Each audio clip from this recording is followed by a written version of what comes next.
Yo, yo, yo, what's up, everyone? Welcome back to another episode of the Open Field Podcast, episode 92. We're on a new page now, obviously. Certain things happen.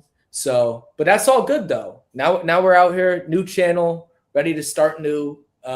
Obviously, the NFL draft just happened last week.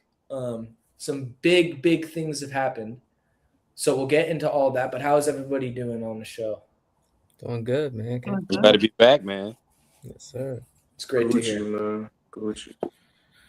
All right, let's get into it. So, with the NFL draft, right? Obviously, in every draft, there's going to be some really bad picks. There's going to be some really good ones too. But we'll start off with the worst draft move. So we'll start off with Kenya, and then we'll go from there. But Kenya, what was your worst draft move? For me, it was the Dolphins picking Caden Proctor.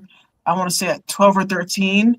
That was a reach. I was expecting them to go either tight end or wide receiver just to give Malik Willis a weapon so that way we can actually evaluate him as a quarterback. I think Caden Proctor is more of a developmental piece, especially for like a long-term thing, but it's not something that they just desperately needed now. He has tons of potential, but like he does need to get in shape. He's almost like 350 pounds. I mean, it's insane. He needs to clean up his footwork. He needs to work on being more skilled instead of always relying on his raw abilities all the time. He needs to be a little bit more like disciplined. And I get like in the Alabama offense when they started using him as a running back, that was so gimmicky. Like it was just so gimmicky. So there's not enough on tape that I can say where I can see like where he can be like a really good day one NFL starter. Not to me. And like the reason why I feel like the Miami Dolphins just lost the draft altogether is because they every pick they picked made no sense. Like they were good picks, but they weren't picks that they needed. And I felt like they're just doing an injustice to Malik Willis. Like how are we supposed to know if he's going to be a long-term solution for them if he's throwing to a bunch of me's and you's out there as wide receiver? Like it's insane. Yeah. So you don't think Caden Proctor is going to be like a Pro Bowl tackle? I'm just asking the question, by the way. I think he will be. I just didn't like where he was picked. And I think that adds more pressure to him. But at this point, now he kind of has to be. It's like if he doesn't make a few Pro Bowls or even an All Pro, it's like they really, really reached for him. To me, when you pick in the top 15, that player has to get some Pro Bowls and All Pros. That's how I feel. So you had guys like Caleb Downs. Yeah. Oh wait, no, he got drafted. I can see that. I can visually see like the second he steps on the field, I can see him winning like Defensive Rookie of the Year. I can see him making a Pro Bowl his first season. I just don't see that with Caden Proctor. It can take a year or two before he even gets close to a Pro Bowl. So yeah, Ty Simpson obviously drafted right after, but then Reuben Bain Jr., Kenyon Sadiq, Caleb Banks, Makai Lemon, Casey Concepcion, Dylan Thieneman. Those are just a couple guys that got drafted after Caden Proctor. Anyone else like have an opinion about that move specifically that want to talk about it? I agree. Yeah, wholeheartedly, I agree. Like Malik, he's gonna have it rough this first year with Miami. So okay, we all think he's gonna have it rough. Is this like a year where we're gonna still kind of like, are we gonna look at this season and look at the talent around him and still judge him based off of what they kind of surrounded him, or are we gonna kind of absolutely? They're clearly in rebuilding mode. I'm definitely not gonna harp too much on the catastrophic organization that is the Miami Dolphins right now with their lack of talent. I mean, what is he supposed to do out there, honestly? Yeah, I think though, number one, you got to look about what this move is. This move, how many years did he sign for? Isn't it like 2 or something? I think it's 3, but there's 2 guaranteed. Yeah.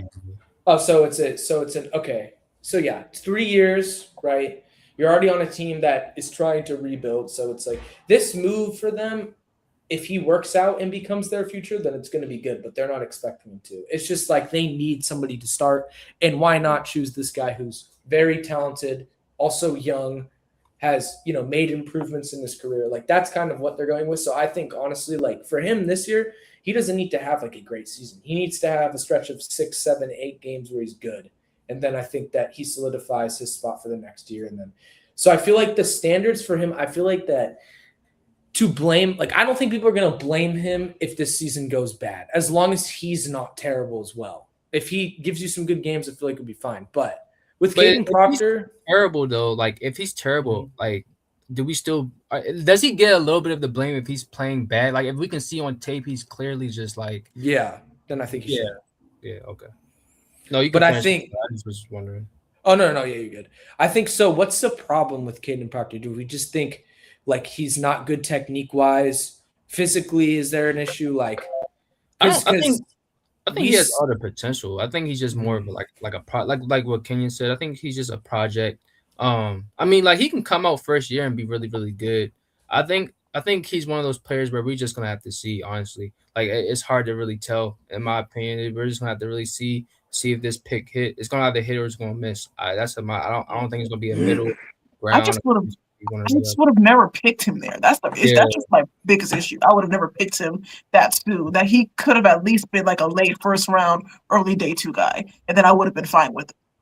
I mean, also, but where they stand as an organization and a team, like, anything helps right now. Anything.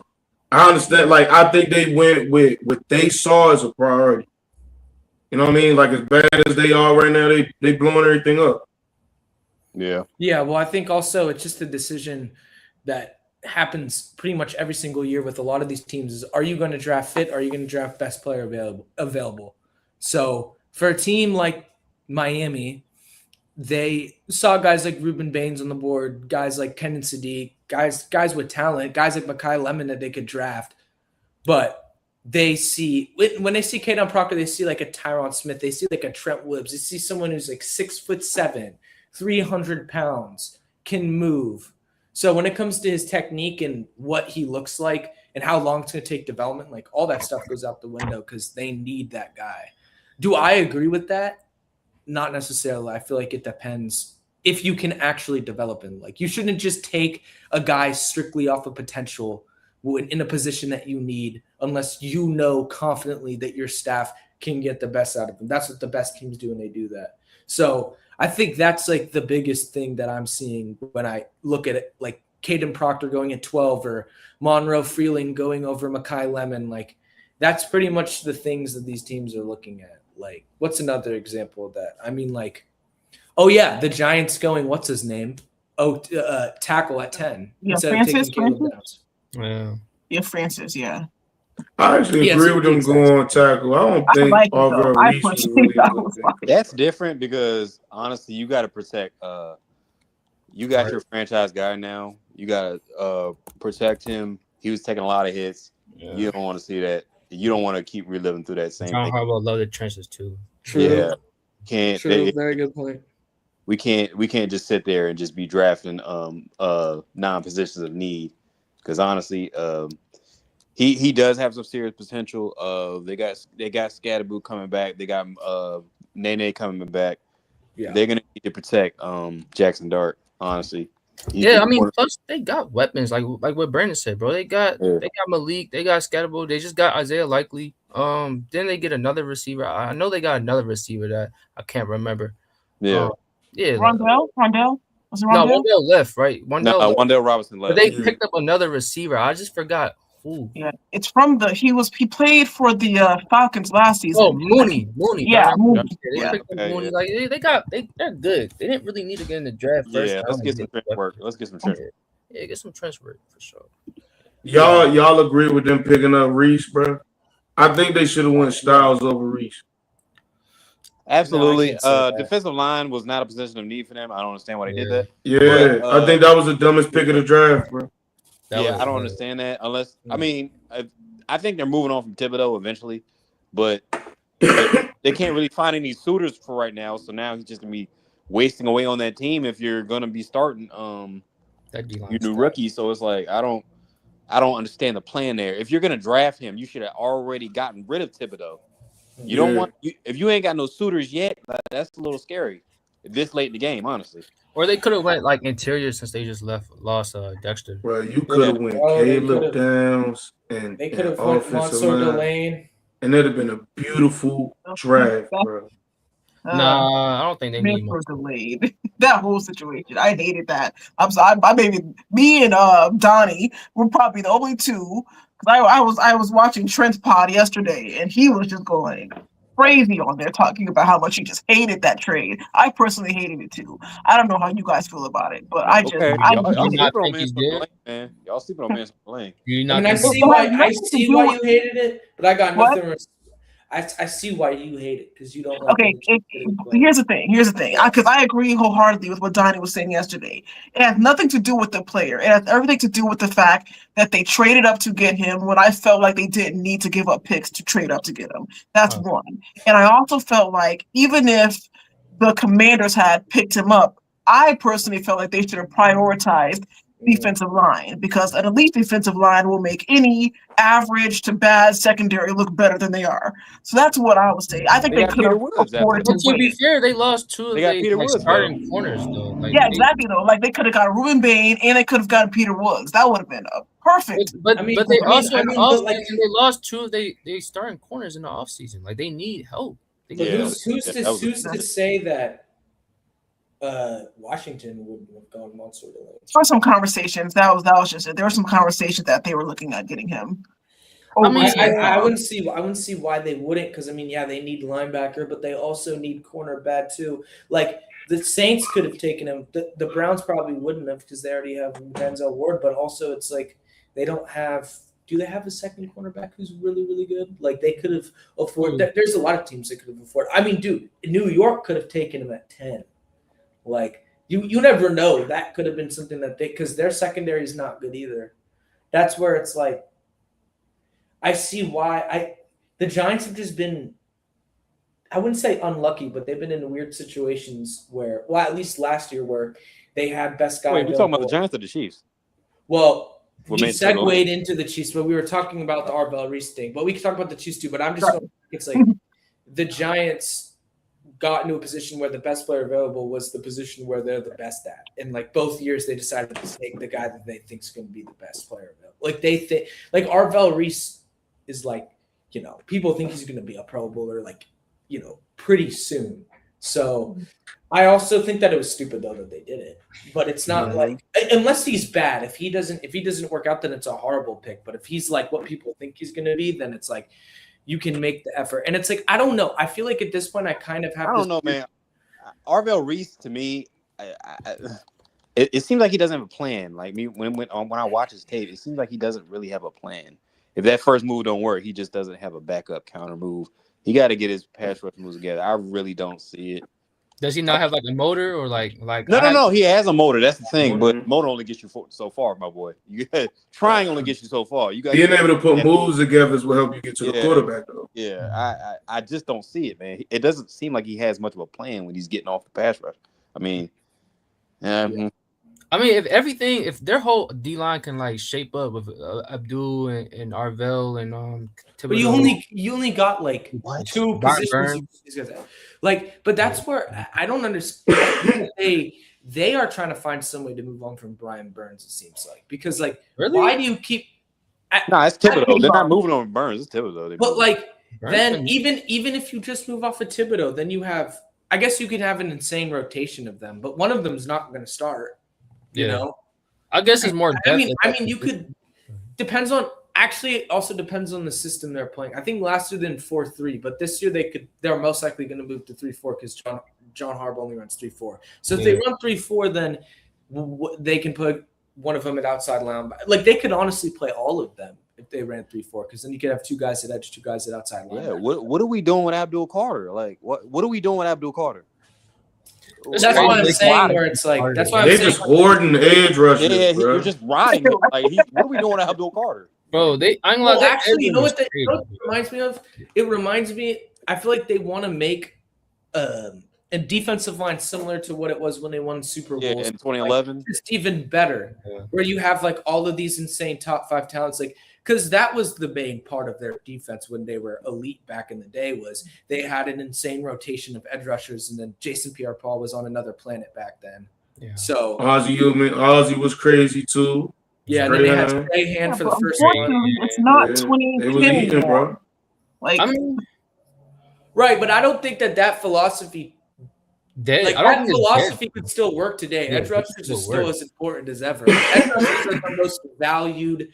They're besides quarterback honestly, besides quarterback, you could make an argument that edge is like the most valuable position draft. Yeah, it's a premium position, yeah, for sure. Edge is probably that's the cornerstone of your defense right there. The way that teams draft edges every single year, edges get drafted higher than most. Yeah, because teams want an absolute beast. That's why teams love Arvell Reese, because he's just such a dynamic talent. It's like if we can take a guy like that and teach him pass rush moves, like it's over for the league. Yeah. That's why Myles Garrett was like, when Myles Garrett came out of college, Myles Garrett was like the god of pass rushing. Like everybody was talking to him. He's the best pass rusher coming out of the class since fucking Julius Peppers. Exactly. Yeah.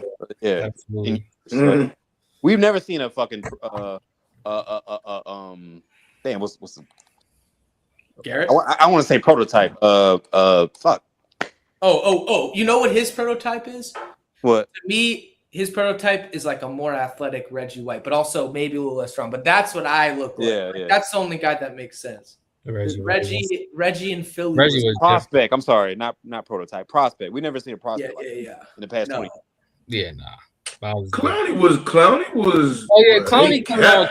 They kept playing that highlight when he blew Buddy up in the backfield. I ain't gonna lie, he was not like Myles Garrett. We only gassed him for that one play, bro. I ain't gonna lie to you. Like, that's what I was just saying. They kept playing that one play, bro. It was that one play, bro. Let's be honest. But he was gassed up for sure. Nowhere near Myles Garrett. Nowhere near. Well, he was the most. Jadeveon Clowney was the most egregious example of somebody that we were just saying, where it's like a guy who's 6 foot whatever with so much athleticism. Yeah, we love his example of getting. We love his size and all that, but the play didn't really translate like that. No, it never translated. I mean, he was all potential, bro. He was all potential.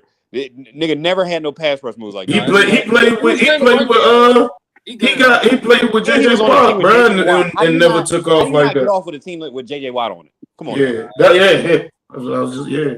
It checked out for like 1 or 2 Pro Bowls, but not for what people thought he was for sure. Those were gimme joints just because niggas liked him. That's all. Oh, that's the guy from that one play that one time. Yeah. Oh, give him a Pro Bowl. That's what niggas did. Bro, they just kept playing. I remember that. He can do it at elite level and still set that edge, bro. He can set the edge like no other. Like no. Good run defender. Yeah, for sure. He can set the edge like a motherfucker. That's still valuable. I still hold that as valuable. The edge rusher. Like older edge rushers though, that when they get older, that's the last thing they got, bro. Respect. I know. Some teams be needing that though, cause like for sure. That's why they get that call. Yeah, that's also. But that's just like when you strong enough. That's the last thing to go. For sure. Well, yeah, that's a very good point. But yeah, so B, we can segue into what you think your worst or what the worst draft move was. Does that have to be first round or any round? No, be whatever you want. Oh, let's be honest, man. Denzel Boston, didn't he go to the Browns in the second round? Yes. Yeah, I don't like Denzel Boston. I'm gonna be honest with you. He gives me Keon Coleman vibes. He really does. I've been on record of saying Keon Coleman wasn't gonna be shit, and I didn't think he'd be this bad. Honestly, I was even more right than I thought because he was healthy scratches all last year. It was sad. I think Denzel Boston is another one of those Keon Coleman types. Washington. I don't think he can separate at all. I honestly don't think he can separate at all. That jump ball stuff is cool, dude, but at the end of the day, if you ain't getting open, man, I don't know what to tell you. That jump ball just does not work, especially with cornerbacks nowadays, man. Your average corner the corner's getting bigger, they're getting taller, they're getting faster. Like, dude, you relying on a jump ball all day long, that's not good.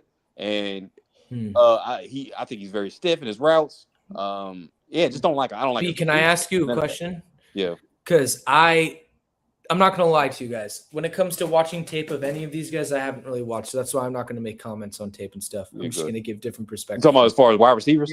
Yeah, but No, I'm honestly talking as far as most of these guys. The only guy, like I've watched guys live, but like watching tape, it's hard for me to find. But like I'm asking you, Denzel Boston, are we like? Does he remind you of Keon Coleman, or like is that too far? He reminds me of Keon Coleman for sure. Well, I think that's it's another not good. carbon copy. Well, but bruh, Denzel Boston do got yards after catch though. So does Yeah, I Keon had yards Coleman. after catch In a way. in college. In a way, no, not in a way. I'm talking about like Denzel Boston could like break up, like he could break off when if you let him get the ball in space, he can make a play. Not at an elite level. It was at a good level in college. When you're on a good level in college, No. I ain't saying it's gonna be the same in the league. I'm saying in college though. I think in the league, the coverage gonna be a lot tighter. He's gonna have to show his hands up for sure. Dog, he gonna be struggling, bro. I'm telling you, like it's not you. If you ain't got no route running, bro, you're cooked in today's game, man. That's not it's not gonna work. You need separation, whether it's a step or a yard. My guys you need separation. That's why my guy is number one. Jordan Tyson, I think, is an absolute dog if he's healthy. I hate the fact that the Saints got him, bro. I love me. I was shocked. I hate the fact that big time. No lie. When Jordan Tyson is healthy, bro, he's going to revive Chris Olave's career.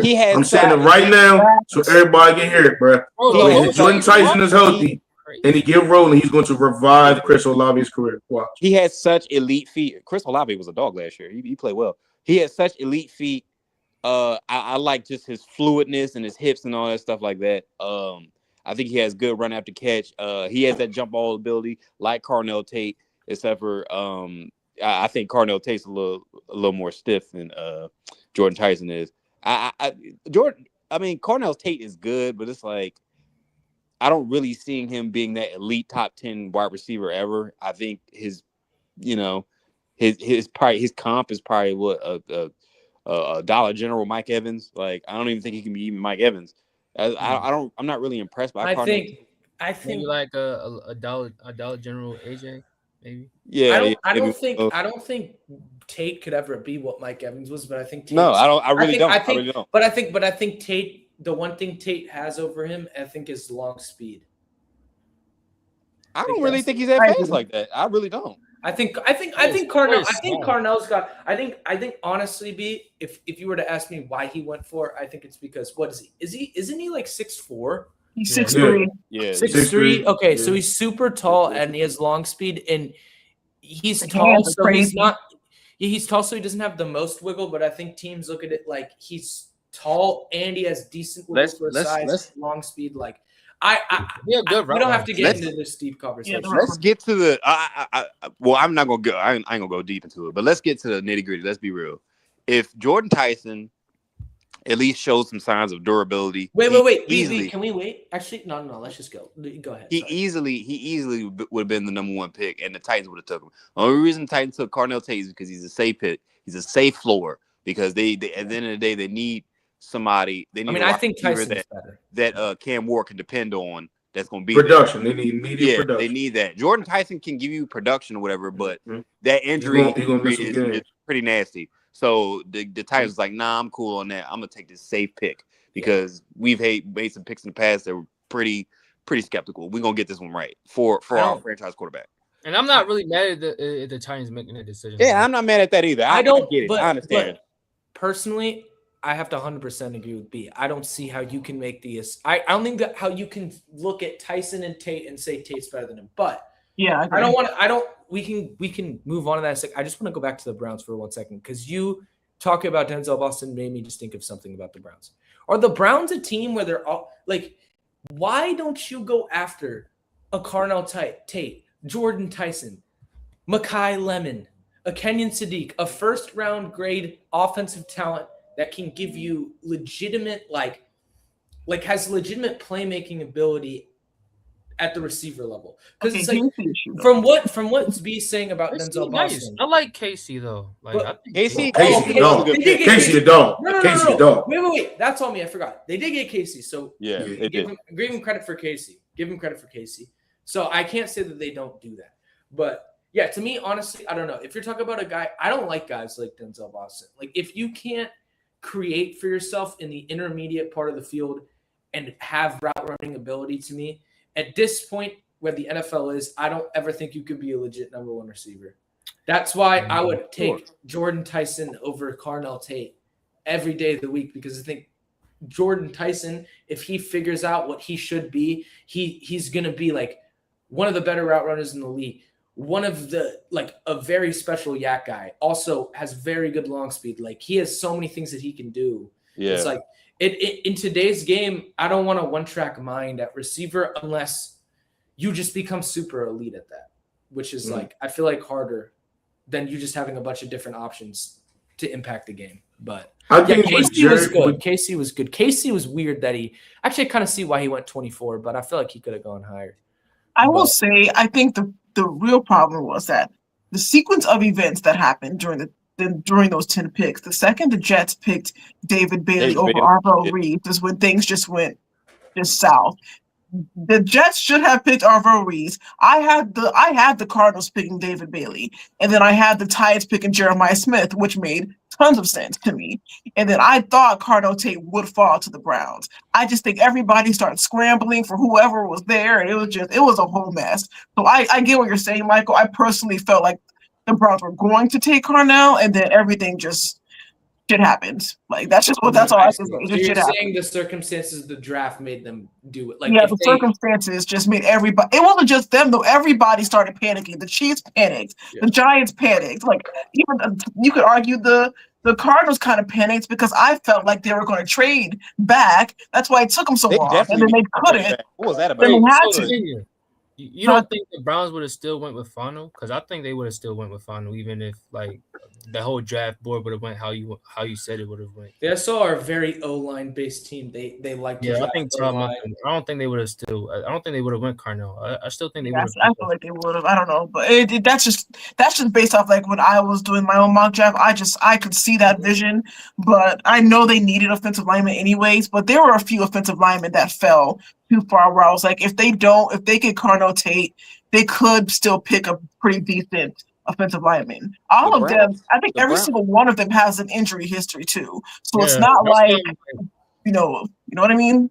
It was the whole thing was flavor though. To get a wide receiver that high, that's not the Browns' flavor. Their bag is get some offensive linemen and get some defensive playmakers. That's what they've been the last 20 years. Yeah. They haven't really drafted high on a wide receiver since Braylon Edwards. And I think that's not their bag. They don't. It's different for them though. This is really different for them. For the wide receivers. But I think this is the problem. I think B is 100% right about that. And I think a lot of teams fall into that category too. I think my team falls in that category. I think the Cowboys fall in that category.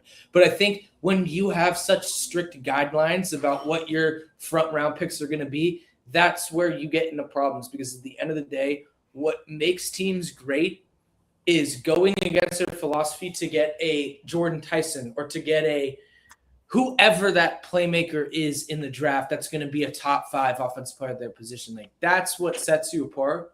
So I don't like when teams do that. Like, I like when teams see, okay, best player available, I take him. That's why I'm not that mad with Arvo Reeves and the Giants, although it really doesn't make sense, especially if they never figure out what they're going to do. Then it doesn't make sense. But, yeah, I don't know. I just think – I don't like it when they do that. I personally would like it when they pick based off need, not based off want. But I agree. Yeah. I think you have to base off need.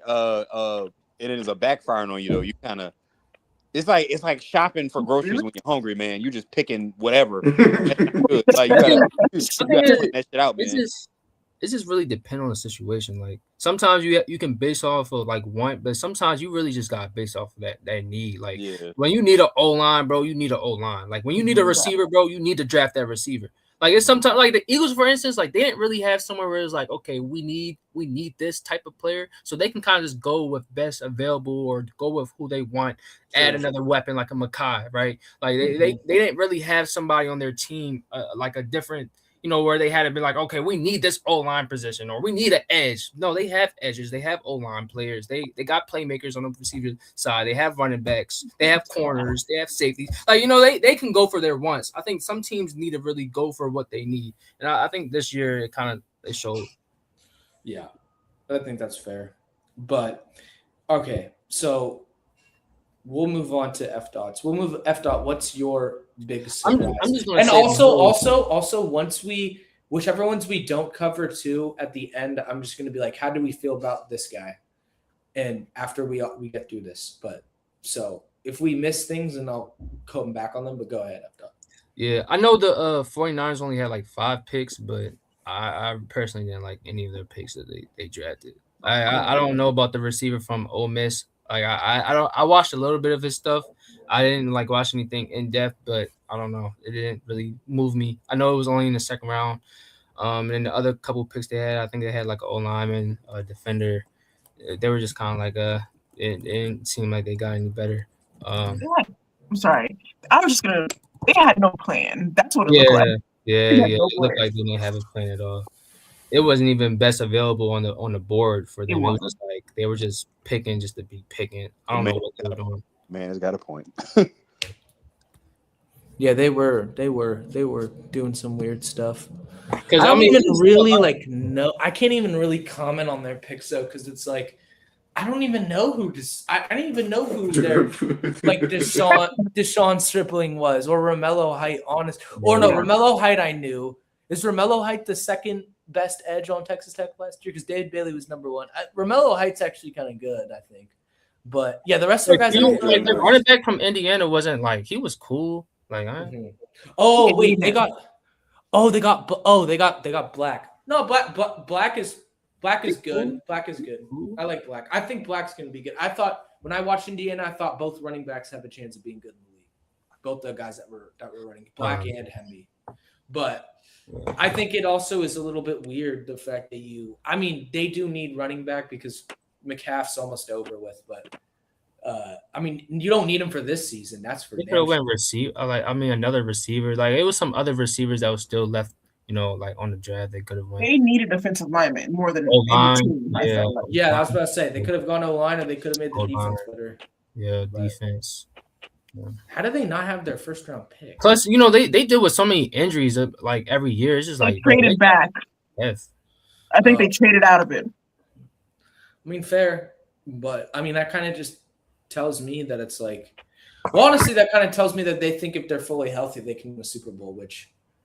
I agree with that too, bro. I agree with that too, but at the same time, you don't want to make it seem like you don't have like no direction at all. Yeah. Also no direction at all. Like you just swatting in the dark, bro. Like you can always make your team better too. Exactly. I agree. They was good. They got far with a lot of backups, but at the same time, bro, when it comes to getting better, at least look like you're trying to get better. And the best what happened with John Lynch. I don't know what happened with him. I was just going to say he was entering Howie Roseman talks a few years ago, and then all of a sudden he just fell off in terms of all of his drafts have been really bad the last 2 seasons. Like they've been terrible. His team been real. Who did they draft the last 2 seasons? That was bad. Honestly, I don't know. Donnie went over it. And I can't remember. I think Purcell was like the best. Yeah, he was probably the best. But other than that, you can't. That's the point, though, Brandon. You can't really remember. You can't really name anybody else. The only guy I can recall that was horrible was what's the quarterback with the bad hairline? Black kid. He drafted Trey Lance. Trey Lance was a stinker. That was you should have known that, man. I'm a man on the couch, never been a GM in my life. Why would you pick a guy that hasn't played in like a year and a half, dude? Yeah, I don't know what they. Come on, man. They were doing, bro. Like purely off of like, we got Shanahan. He can fix them. Yeah, so last year, that's horrible. Last year they got Michael Williams. Yeah, Michael Williams is nice.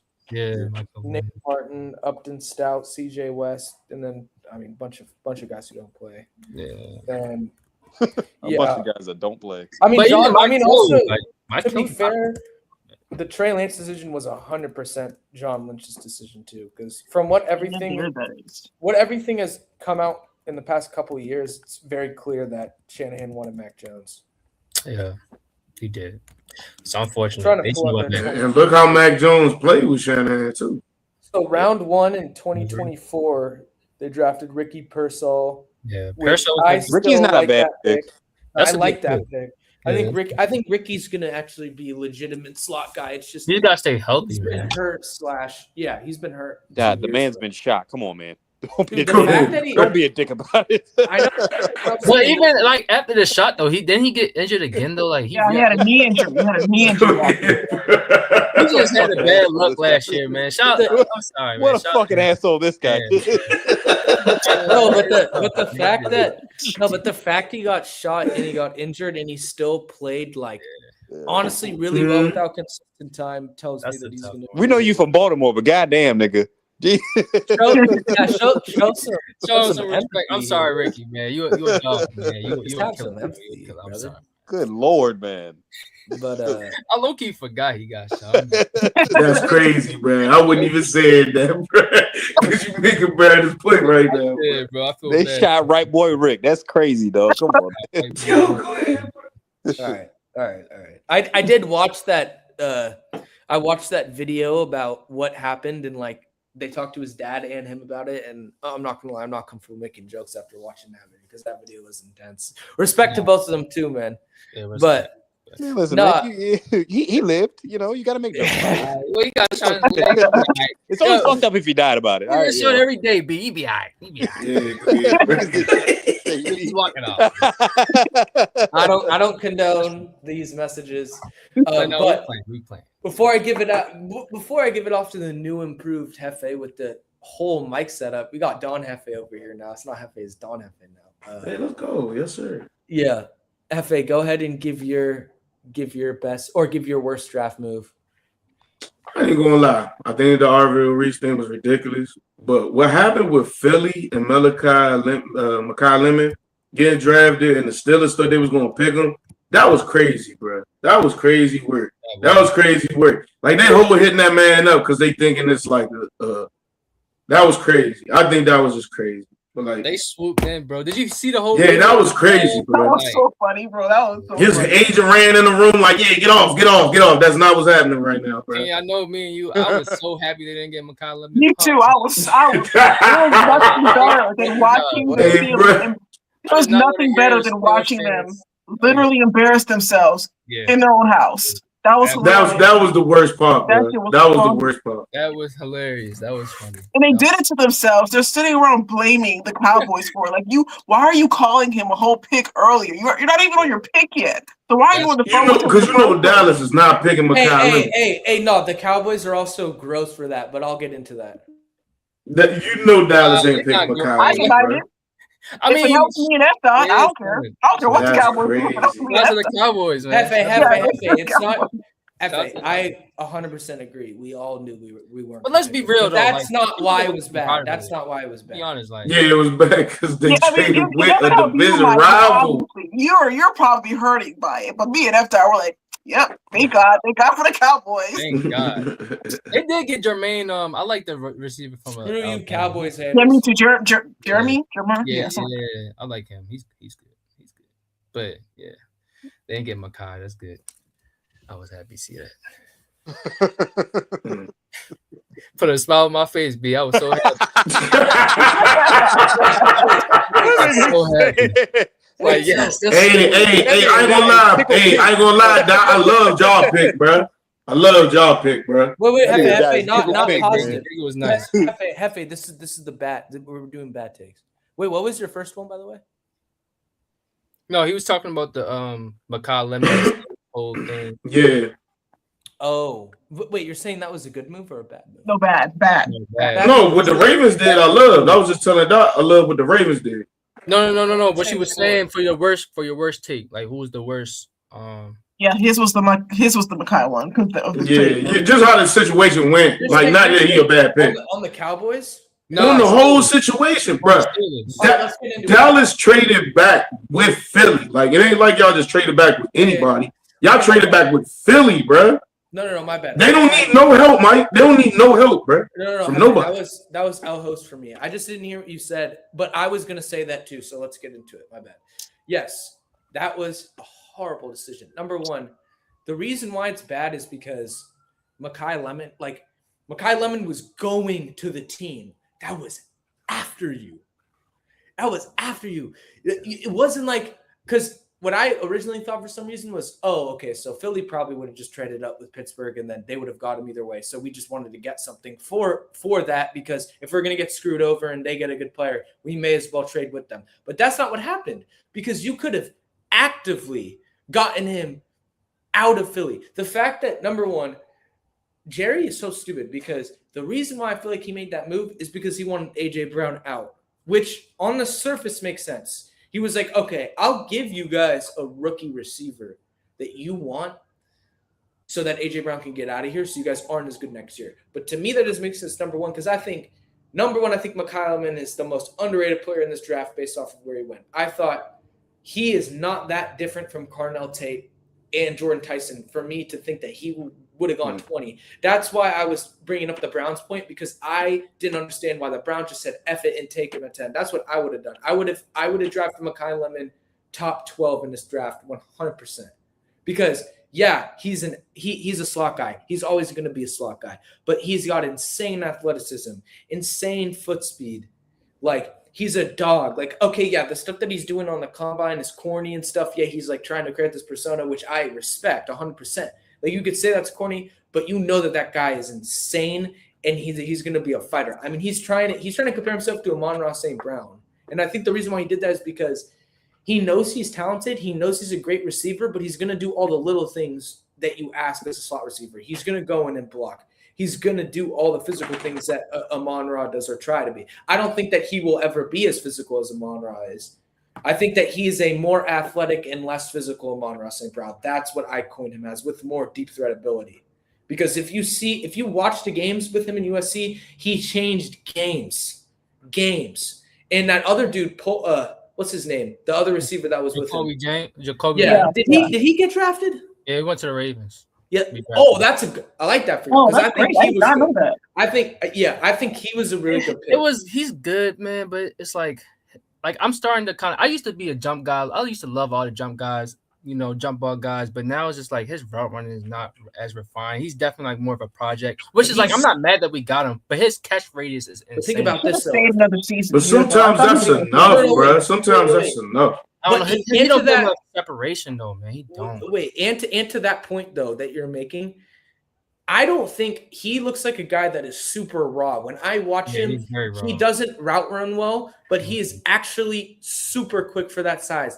His get off at the line is crazy. It just looks like that it looks like that he's never had to do that to be successful, so he's never developed it. But I think there's two different guys like that are that tall and that fast. There's guys like DK who are so stiff because they're so big that they're just stiff and they can't be better. A guy like Polk, to me, he's light, but he's fast. He's also tall. And I feel like for him, there's actually a pathway for him to develop as a route runner for him to be actually really good. But I mean, if he can get the route runner, his catch radius is insane. His hands is elite. Yeah. Like, I want to say damn near, like, his hands are crazy already. But he's getting no rep. But bro, when you got them jump ball guys, bro, you getting that red zone, you getting that 25, 35 yard range. It's you forcing the defense to play a certain type of coverage. And then them guys that can run routes and get open, they start to eat. That's where they eat at. And it's because they require that type of attention. Yeah, I think he'd be a really great red zone, like you were saying. I think he'd be a really great red zone like threat for us. I'm not. I mean, if he grades out to what he should be, it's him and Flowers could be a really good combo. Yeah, it's a good value. It's a good value pick. It is. Yeah, and then y'all still got Andrew too, and he a red zone threat too. To get back to this Mekhi Lemon thing though, real quick, I think number one, people are and I think this is what Jerry messed up on. People are underestimating how good the Eagles' offense is going to be passing wise. To me, Mekhi Lemon and Devontae Smith make perfect sense together. Okay, Devontae Smith at this point in his career, to me, is never going to be a guy that dominates the intermediate part of the field like some of these slot guys do or some of these guys at the X do. To me, he's a big play threat with really good speed, but he can also route run and he can also do that type of thing, but that's never going to be the main part of his game. At the end of the day, he is a deep threat. Now you have Mekhi Lemon, who's going to have the ability to play slot and dominate that part of the field. And I think I think Jalen Hurts needs a guy like that because I think that you need to open up that part of the field for him because he already struggles with that. That's been the biggest part is that they can't throw down the intermediate part of the field because Hurts isn't confident enough to make certain throws and they don't have a legitimate slot guy. Yeah, they have Goddard, but you don't – the way that you attack a tight end attacks and the way that a slot guy attacks is a lot different. So I think they're going to be good. I think I would have just rather – had Jerry gamble on the fact that A.J. Brown's going to continue to not be happy there. He's not going to play well. And then Jalen Hurts is going to continue to struggle. Because at this point, we've already seen 2 years that A.J. Brown has looked dejected and not played as well in this offense. Last year, it was really bad. So in a lot of situations like this, it never gets better. And to me, it was at the point of no return because you could tell that Hurts and A.J. Brown, I don't think that they hate each other because I think they were like really good friends before all this. But like I think it's at the point of no return of them working it out on the field. And I think they both knew that. So I would rather have them see that than now you get a guy who could be a top 5 slot guy in the league, an actual difference maker, and now they get to restart in a sense, but also still be good next year. I think Devontae Smith is going to surprise a lot of people in what he does down the field. I'm really excited to see him as like the receiver one, like that I'm pretty sure all of us knew that he had it in him. I'm really excited to see that for him. I have high expectations for Devontae Smith this year. He's definitely going to show up what AJ Green could have did last year on them plays where AJ just didn't look like he was into it, bro, or wasn't trying to make the play, like low effort type plays. He's one of my favorite receivers coming out of college. So I always. And I don't want to. Side note: do y'all see the score for the Knicks and the Hawks right now? Man, it was 85-36 at halftime. I don't know what 133-78 right now. It is. Oh my god! Hey, shout out to the Knicks. Hey, shout out to the Knicks. For anybody watching the show that knows early, obviously, we're doing the rec league now.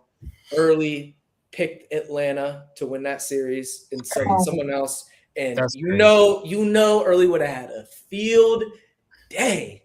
If they won that series, man, we all would have been put on notice if they won that series, man. And he also would have probably been up a lot of money because he put money on that series. We're gonna talk about that. And the Sixers really might. Are they winning? Sixers winning? Yeah, they're up 13. Oh shit! All right, I don't want to go too deep into the ball. Yeah, so I just had to say that. All right, we can go to winners if you want. Yeah, let's do. Yeah, my worst thing was gonna be. I'll just give mine real quick. My worst thing was going to be Mekhi Lemon. I think that was stupid. But I also think that the Ty Simpson pick was not smart. It wasn't a move. It wasn't a play. It was never a play. This is what always happens. We always have to up a quarterback. Look, I honestly didn't hate Ty Simpson or anything coming into the draft. I definitely didn't hate him. I mean, early on in the season when that team was rolling and he was rolling, I was pretty high on him.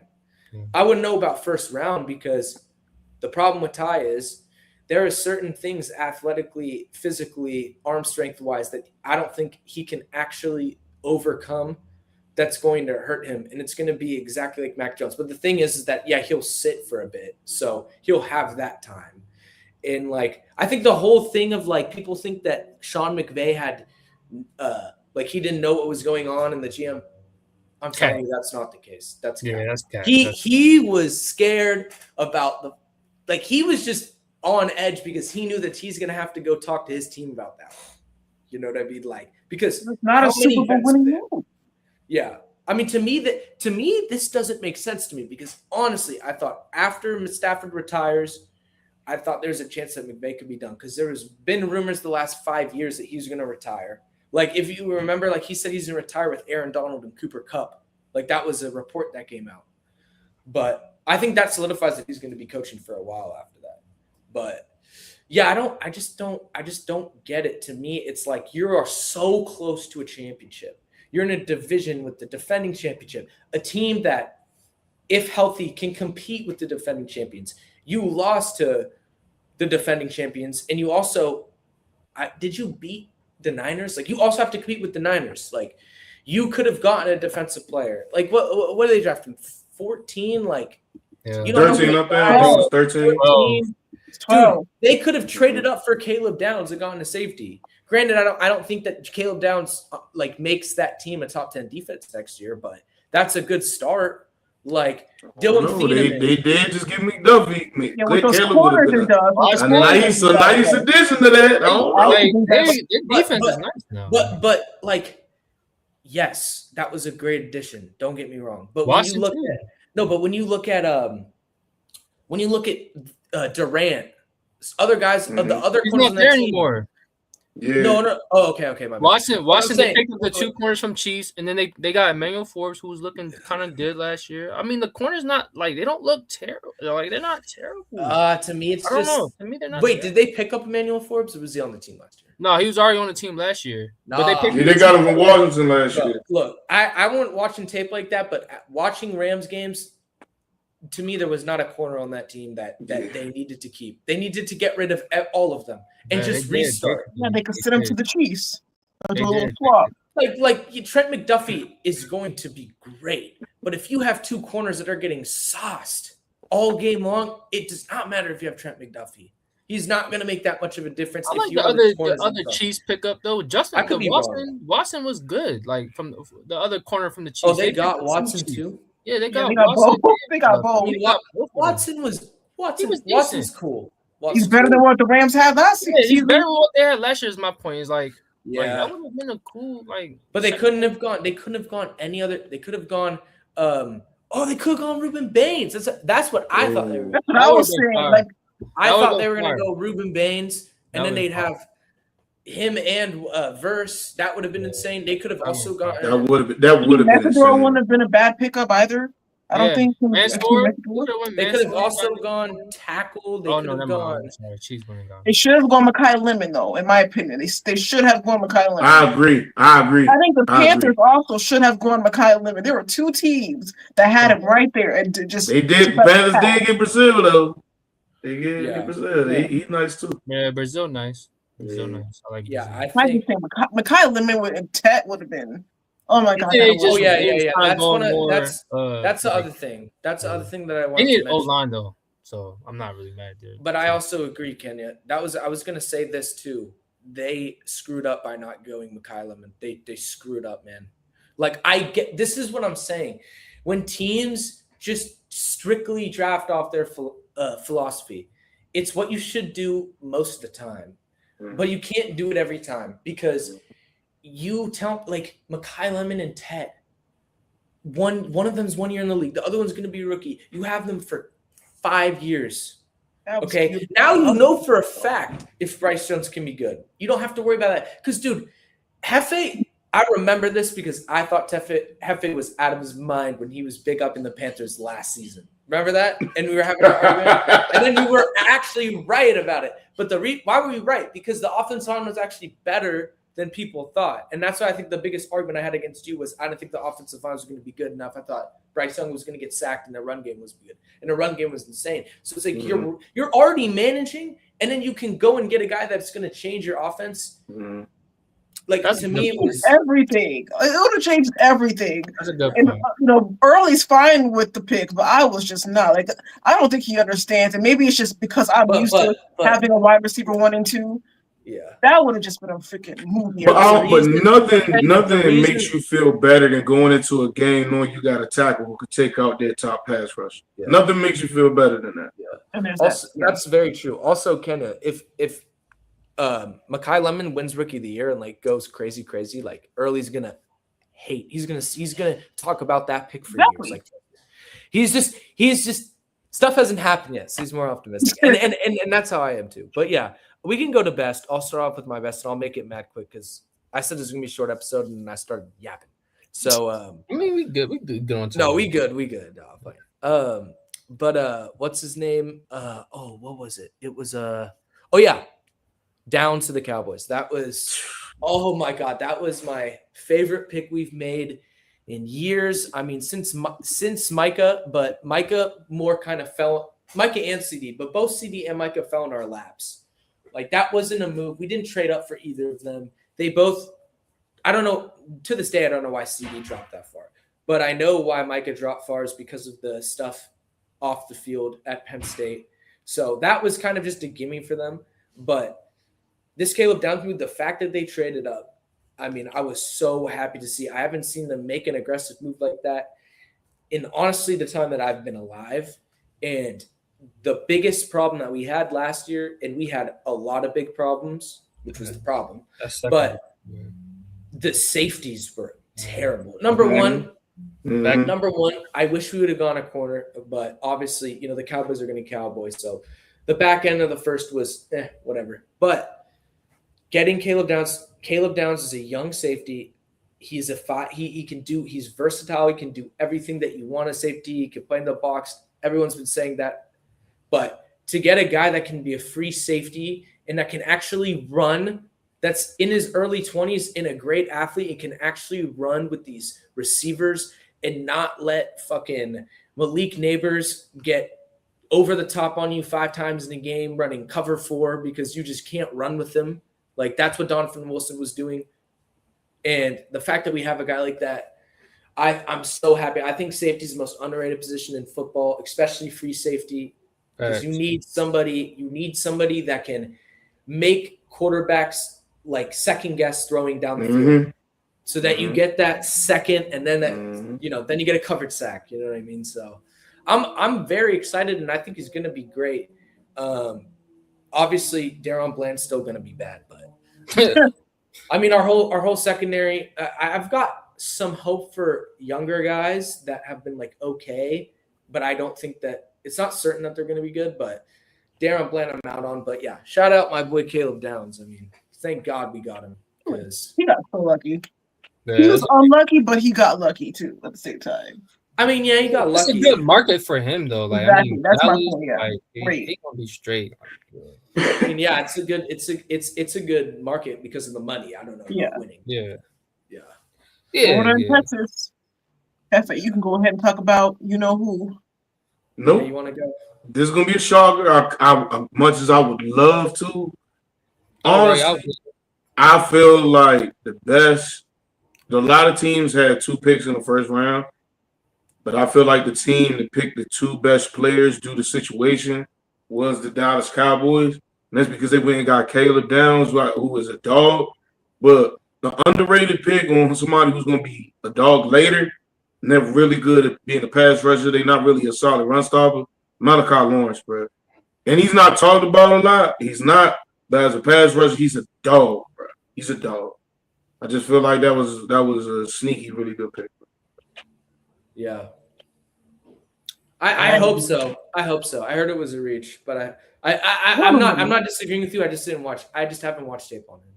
Bro, I was hoping he was one of the guys that if a lot of people we picked wasn't there, like I would have liked for us to pick. Like he's a pure pass rusher. Hey, I'm in on him then. If it's like that, let's go. And y'all got him at good value. He wasn't like y'all didn't get him at like 15 or 11 like y'all got Downs. Y'all got him around that 20 range, so it's good value, bro. Yeah, there's a lot of people who watched his tape after the fact and said the exact same thing, that they liked what they saw.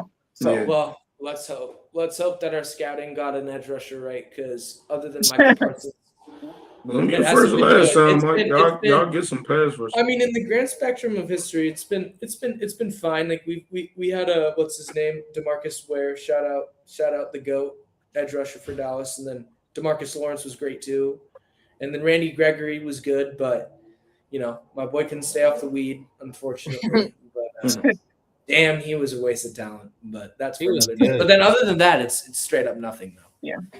So, but Kenny, you could go ahead. For me, they picked so many good players. I was shocked that they had this good of a draft, but the Jets pretty much aced their draft. They got pretty much everybody right. David Bailey, I think he led the Big 12 in sacks, and he was second in pressures, getting Kenyon Sadiq, getting Omar Cooper, getting D'Angelo Ponce, who was my favorite corner in the draft. This is probably the best offensive situation going in as a new quarterback next year in the draft. Whoever gets drafted there, they're going to have a field day with. Wait. Can I just say something? Do we not think like Geno can do something? Like I know Geno is not. I hope so. But I think he can get 6-7 wins. But here's the thing, though, that division is so much easier now than it was. Right. So I think maybe he can get 9. maybe It's 10. like the Patriots situation where we, like last year, nobody thought the Patriots. They made a lot of moves in the offseason, and the Jets did too. And they drafted well, and they ended up having a crazy season. I wouldn't be surprised. Again, I'm not really high on Geno, but defensively, if Aaron Glenn can have them boys going, they got some great talent over there. Offensively, again, Omar Cooper was one of my most underrated receivers. I think he's going to be really, really good. They already got Garrett Wilson over there and then getting Sadiq is going to open up the field for them, bro. Core is insane. That's the best wide receiver core they've had forever. I still think they should have gone Malachi, but Bryce Hall. I still think they should have gone Malachi, but I definitely like the Sadiq pick. Don't get me wrong. Also, Mark Cooper was probably their plan all along. I think. Bro, I think they so good, bro. Yeah, I think they knew that they could get him later, so they were like, "Screw it, we'll go Sadiq." I think Sadiq and Amar Cooper is a really good haul. I mean, what's his name? Sadiq, as an Oregon guy, I love Sadiq. I felt like Oregon they didn't do a good enough job last year getting him involved in the offense as much as I feel like they should have. That's mainly because we didn't have like a good aerial passing attack, so we didn't really run stuff like that. But yeah, I think that he's going to be good. I think he's really athletic and really strong, and like I could see him playing in the slot and like being used in run after catch situations and all that type of stuff. When you talk about the Jets, I can't say they're going to do anything because, I mean, this is Aaron Glenn's. This is his year to decide what he's going to be. Because if you can't get talent out of this draft class, then you're cooked. And then with Geno, hypothetically, if we take away all of like the bad stuff like that happened last year, like if the offensive line is good, then Geno can play well. Yeah. If the offensive line is not good, solid offensive line, then Geno's gonna play bad. That's the problem. And like, yeah, for sure. The thing with the Jets too is it's like their offense is talented, but with the Jets, it's not always about what talent they have. It's about translating, because a lot of the times they don't have good enough coaches to make their talent translate. So it's like, it's just too many factors for me to say so. But then again, they could definitely be a team that like has like 5 or 6 wins in the first 8 weeks if they, play their division. Because who was their OC last year? Was it Nathaniel Hackett or am I tripping? No, it was somebody. Hackett was there with Rodgers, bro. Yeah, it was some Frank Reich now. That's the only question mark because he's older. Oh, it's Frank Reich now. Okay. I mean, I don't like. That's not bad. Jets were horrible. Don't get me wrong. They were horrible, but like it wasn't like from game one offensively they were dog. Like I remember vividly the first 3 weeks. Yeah, Fields was good. Yeah, when Fields was cooking, people were like, "Oh, the Jets could be solid," and like I hated the fact that they went out and got. I don't know. I feel like when they let that kick returner go, I feel like it messed up the whole vibe of the team, and they just wasn't the same. That was crazy. You did let him go. Yeah, I think Gibson, when he fumbled, and they made a big thing out of it by cutting him. I think he was trying to get like the attention of the team, but I think he went about it the wrong way. I think their defense was just exceptionally bad too. Like that's the thing, is like their secondary has to improve. Their secondary got no picks last year, like, and that's Aaron Glenn's forte. That's also a problem. Mm-hmm. When you're a secondary guy and you become a head coach and your secondary is bad. Yeah. Like you can't. And they lost Jermaine Jones, who I believe is a good pass rusher for them too. They lost Quentin Williams too. They lost all their good guys. Every single elite player they had, they lost them all. And then their corners now is Brandon Stevens, Pons, get out of there. And who else? I like Pons. I know he's small, but I'm excited to see what Pons is really good, man. He doesn't play small. He plays like a big corner. For sure. Yeah. I think him, Brandon Stevens, and their other corner. I think it's not like. Cool.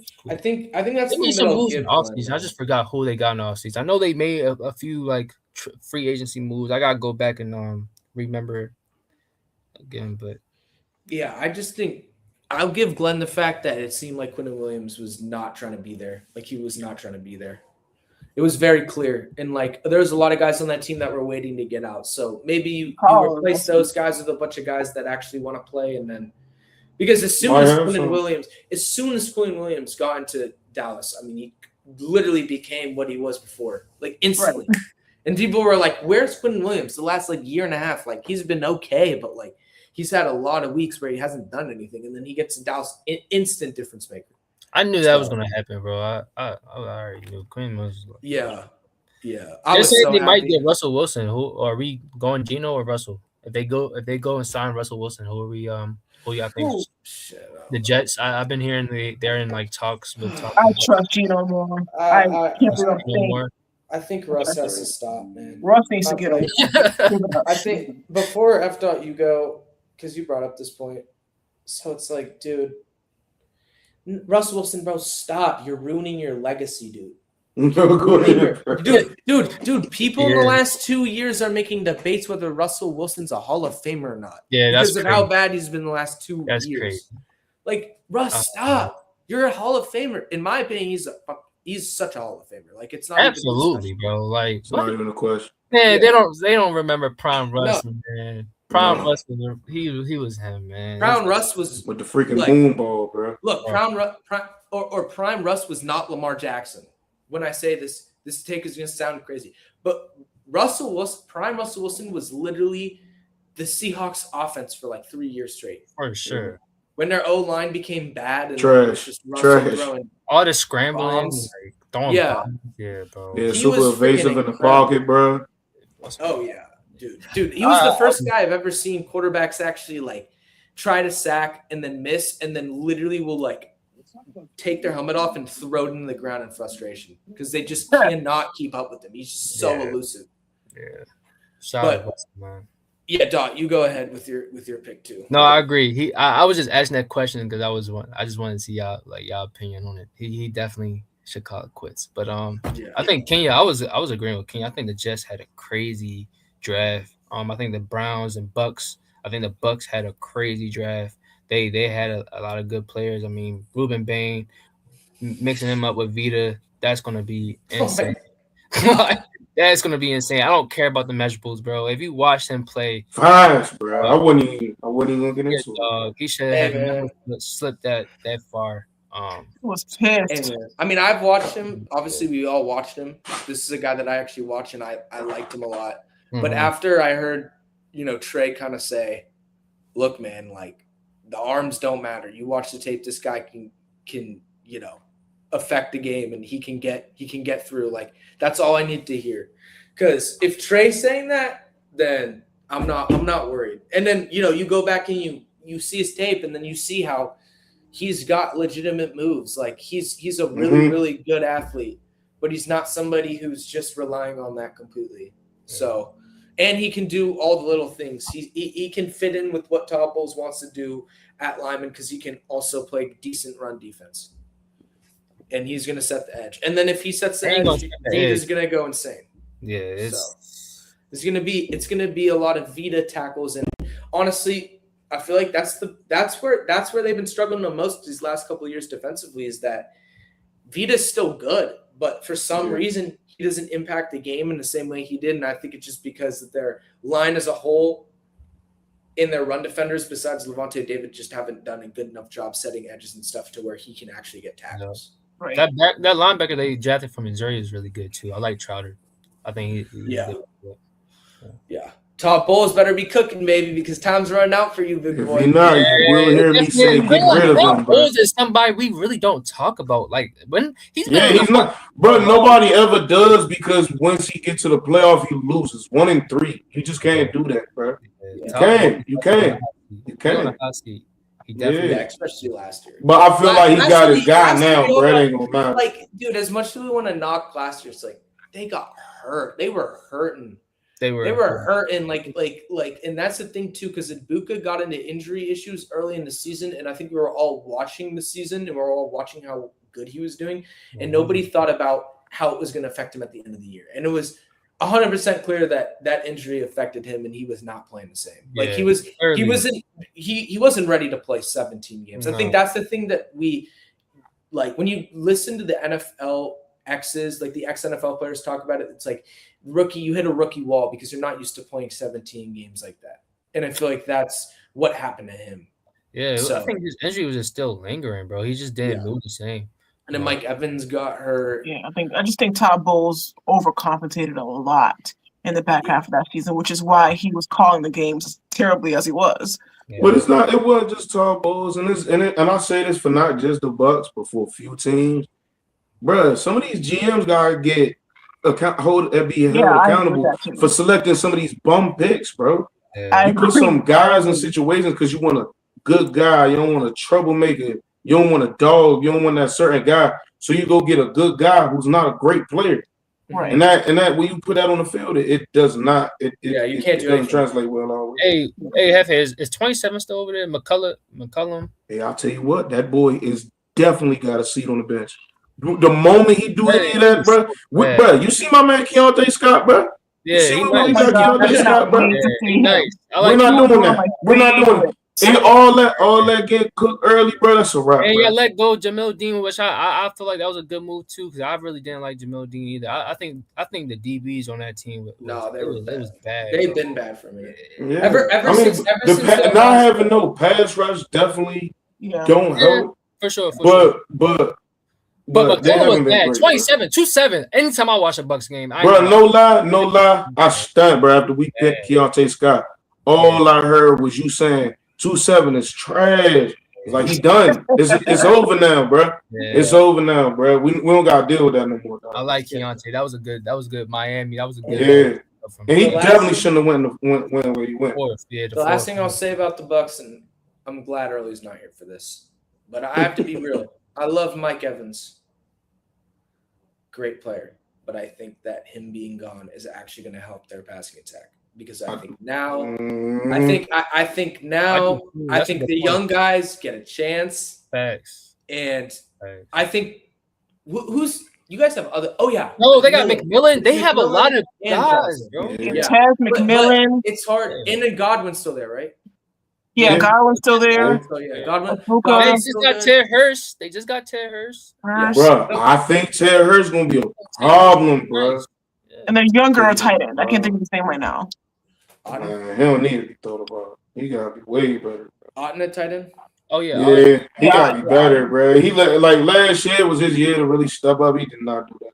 Yeah. But he's also Bucky to be healthy. They just need Bucky to get healthy because Bucky is like the catalyst for that offense. Otten's fine though. The youngest like Emeka, but McMillan, Ted Hurst, Chris Godwin. That's what I'm saying.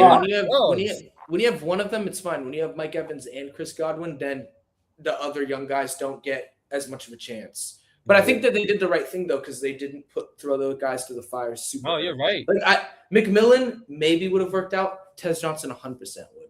Oh yeah, he would have if they had him play like 50% of the snaps, that would have been bad because he wasn't good enough last year. Yeah. No. I think he will still be a. Ted Hurst probably gonna take a spot though. I'm not gonna lie. Ted Hurst probably. Honestly, I don't think Tez will work out. I think there's still a chance, but it's hard because all those guys are like bigger guys that can move and like he's a smaller receiver. They don't really need a slot. Yeah. Bro, I really like the Titans draft too, bro. Oh yeah, Titans. They I like the fact that they got Singleton to put up with Tony. I like their draft too. Singleton was one of my favorite running backs. He had a fumbling problem, but other than that, I want to see if there's. He can line up a receiver. He can do everything. I mean, I think a lot of teams did really good. In the draft. This is what we'll do. So Mendoza, we don't have to talk about that. We knew that was going to happen. David Bailey to the Jets. We like that. Yeah, I think that's going to be good. I think he was the best, like just pure edge rusher, like pure edge rusher. Bro, his long arm move is stupid. Yeah, it's stupid. Okay, Jeremiah Love. No, stupid. Dumb. Jeremiah Love to the Cardinals. Stupid. No. We should have brought this up earlier. Damn. All right, we got. I'm giving it 10. We got 10. So we could talk about this. I like Jeremiah Love to the Cardinals. I mean, as a playmaker that they need, especially like. No, I agree with that, bro. But with what line though? Exactly. They literally. I would have respected them going Ty Simpson over Love. Wait, I think they did that based off the fact that they know they're going to have him for a good amount of years. They know that the line is going to get built throughout time. I guess that's how they're thinking, and that's just how it's gonna go. I mean, the first year it's gonna be like it might be like a what's it called, a Genty type of year where it's like O line's really really bad, but then the very next year, look what the Raiders O line did. Like they fixed that. They definitely overhauled, bro. So, I mean, they had a good draft too, bro. Like Raiders did too. They did. I don't think the Cardinals line was as terrible, but it's bad enough. That was just my whole fear. And like I hope they do like really retool that offensive line like sooner rather than later. Because if they spend years until they get a good offensive line, he'll be in year 4, and at that point, he'll be getting paid, and he's going to start to be on the decline at that point. It's just like you just wasted the whole prime with the shitty line. A quick retool, like it can't. Yeah, it needs to be faster. It needs to be a quick. Yeah, because all 3 of the teams in your division are very violent in the front 7, bro. Yeah, they are. All of them.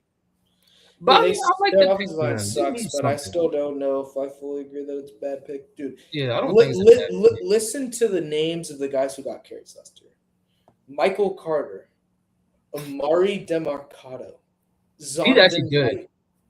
Trey, okay, he's good. Demarcado's good. He's good. He'll never be a lead back. Nah, Jeremiah Love, he won't. Top 5 running back in the future. Yeah, I agree. That's what I'm saying. If you can get that. You gotta get that. I'm sorry, bro. Like, screw the O line, bro. We gonna retool this O line. This guy is. No, I get it. I get the pick. It's just what they prioritize, bro. Well, yeah, like free agency definitely happened, but like last month. Like they could have been like, we picked 3rd. We can get Jeremiah Love. Let's go out and get somebody other than who we got right now to play offensive line. I don't know. I look at it as like it's another Ash and Jenny type of thing, man. Like they knew their O line was gonna be bad than the year that they got Ash and Jenny, but they still got him. It's generational. He's a generational talent. Like, and the thing too is 6 foot, 215. Yeah, runs a 4.37. Crazy agility. Like I haven't seen a guy there hasn't been a guy this athletic in a minute at running back. And in his defense, Gibbs? I think he's better than Ashton just because he's a better pass catcher. Gibbs too. is like he's a good pass Gibbs is like different though to me. Gibbs is a better athlete, but like Gibbs doesn't have the size that he has. Right. Saquon's the guy that I was thinking about when you talk about size and athleticism. Although I don't think that he's in Saquon's realm. I'm not mad at the pick, man. I think Saquon was definitely better, like coming out of college, more athletic. I think Saquon would. Saquon put on weight. At the combine, he put on weight. He put on like 15 pounds, and I believe Saquon could have been so much better if he'd have played at that college weight for like a year, got it acclimated to the league, and then put on that weight, bro. That way he would have. You know what I'm saying? Would have been more comfortable. Yeah, but when you take into consideration just how terrible that offensive line was, it might have been better that he put on that weight. Yeah, because he wanted to play a more physical style of ball. But when you play that physical style of ball, it takes years off you, bro. Like if he could have been more agile, I don't know. Better the years than your legs, though. That's what I'm saying. Those Giants O-lines were so bad, bro. Like if Saquon can do that on those Giants O-lines, then I believe like Jeremiah Love can do it with this. For sure, he can get busy, bro. That's what I'm saying. Saquon still was getting I think Jeremiah Love is going to be really freaking good, and I'm like, look, at the end of the day, like, I don't know if they're not going to be good, but like, I'll draft them on fantasy because I know one thing: no one else is going to get carries, and no one else is going to get touches on that team from the running back position other than him. They just drafted 3rd overall to give Amari Demarcado 10 catches or 10 rushes and Jeremiah Love 10. Like they're gonna give him 20 touches a game. They're gonna force feed the hell out of that nigga, bro. Yeah. Got to, bro. I definitely have questions about his game as far as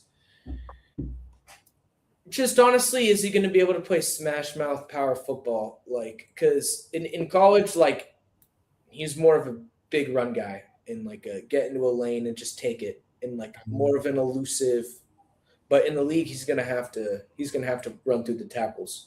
Yeah, that's why Ashton Genty gained like 30 pounds of muscle in the offseason because he knew he was going to have to play smash mouth. So that's my biggest question with him because everyone knows if he can get a lane, he's good. But if you can't run down between the tackles, then you're not getting a lane.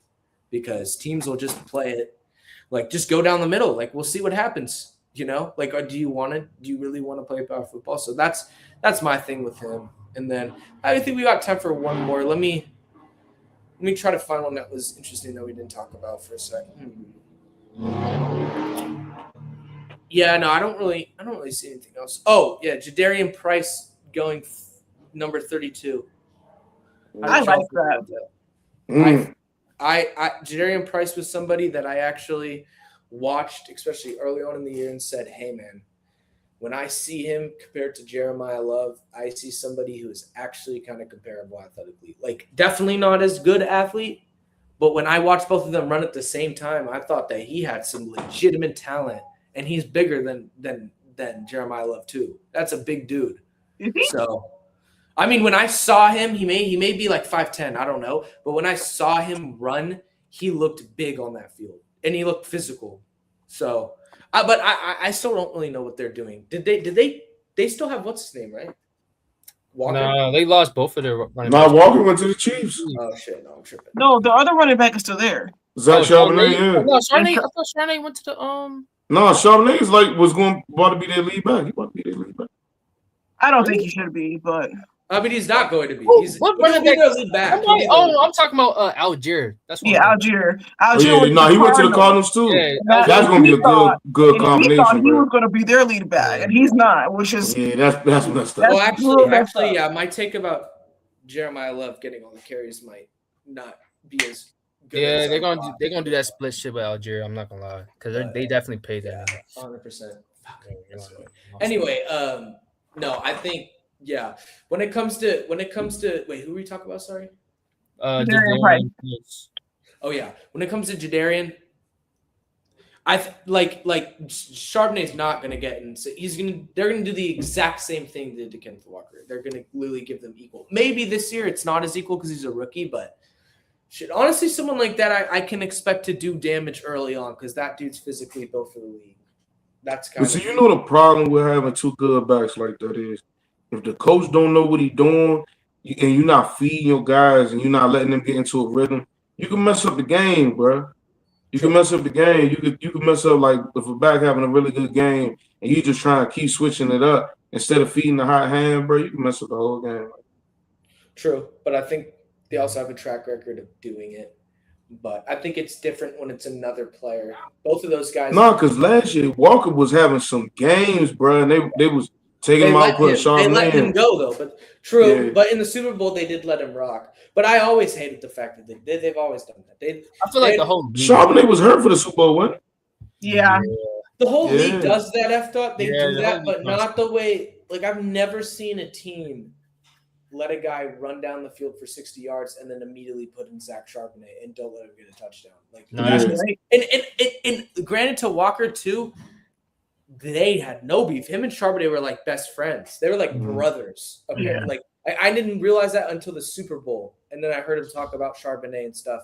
And he was because Charbonnet got hurt. I think that's what it was. So he was like, "Yeah, I'm doing it for him." Like blah blah blah. So it worked out between the two of them for sure. But yeah, I never got why they never let him get touchdowns. That's why I never drafted him in fantasy because I always thought Kenneth Walker was underrated. But facts. Shout out my goat, but. All right, but yeah, we can cut. Anyone want to say anything else? Oh, I do like Peter Woods to the Chiefs. I think that's a really underrated pick. Hey, also, that boy Caleb Banks is nice too. Caleb Banks, Mike, I swear, bro, I was about to say the same thing. Where did he end up? That made me think about it, bro. Caleb, bro, that was a nice pickup. Can you go to the Vikings? Oh, you went to the Vikings. Okay.